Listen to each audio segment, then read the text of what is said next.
Je suis Diallo Mamadou Mokhtar, je suis un frère à la défunte. Alors, votre soeur s'est suicidée pareil hier nuit. Expliquez-nous comment ça s'est passé. Bon, c'est très difficile à expliquer, mais ce qui s'est passé, elle était avec sa tante à la maison, ils ont passé la nuit ensemble. Vers 5 heures, certainement elle sort de la chambre laissant sa tante dormir avec l'enfant. Elle sort commettre l'acte au niveau du salon. Donc c'est, comme on appelle, du fait que le sang s'est versé sur les deux filles qui passaient la nuit du canapé du salon. Ils ont directement interpellé leur maman pour dire que son nom, Diara, est tombé. Donc elle sort, elle rencontre ça, elle est en train de se torpiller de douleur. Okay.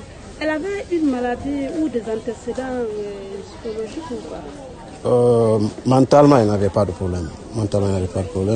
Seulement, elle s'est nouvellement accouchée. Elle souffrait un peu de tension. On dit que sa tension était un peu élevée. Donc, elle se suivait de ça, elle se traitait de ça. Donc, parce que même ce matin, elle avait rendez-vous à l'hôpital Jean-Paul II avec mon grand frère qui est laborantin, qui est son oncle également. Bon, mais il n'y avait pas des antécédents mentaux, sincèrement. Est-ce que vous n'avez pas vu des gens qui ont transporté le corps à l'hôpital, ou à la morgue du moins? Oui, j'ai un des membres de la famille qui a accompagné le corps à la clinique primaire. Est-ce que vous avez pu constater le corps? Vous avez pu voir? Oui, Est-ce que vous avez trouvé la victime? Oui, justement, elle était imbibée de sang. On a eu des traces d'un couteau au niveau de son cou. Certainement, c'est à partir de là que s'est suicidée. Dites-nous, dans ce temps-là, elle ne se plaignait pas de quelque chose, d'un souci ou de quelqu'un peut-être qui la fatiguait un peu ou quelque chose qu'elle n'arrivait pas à supporter? Visiblement, non. En tout cas, il n'y avait pas un conflit ouvert avec personne. Elle n'a expliqué à personne un problème particulier.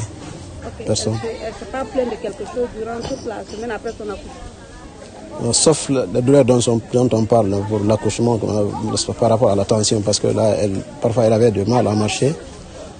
C'était le seul problème. Est-ce qu'elle n'était pas avec son mari? Est-ce qu'elle n'avait pas d'antécédents, de petits soucis avec son mari? Bon, quand elle n'est pas avec son mari, ça veut dire pas. Son mari est à Conakry. Ils se sont même séparés hier soir.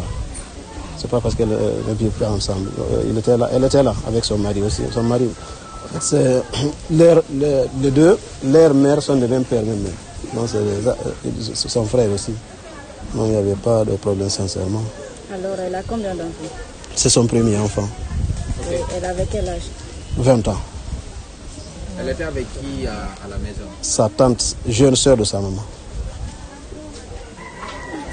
Et le baptême était prévu quand? On parlait de vendredi prochain, parce que ça allait être de la 10e semaine. Si ça allait mieux pour elle. À défaut, on discutait même de report jusqu'à ce qu'elle recouvre sa santé.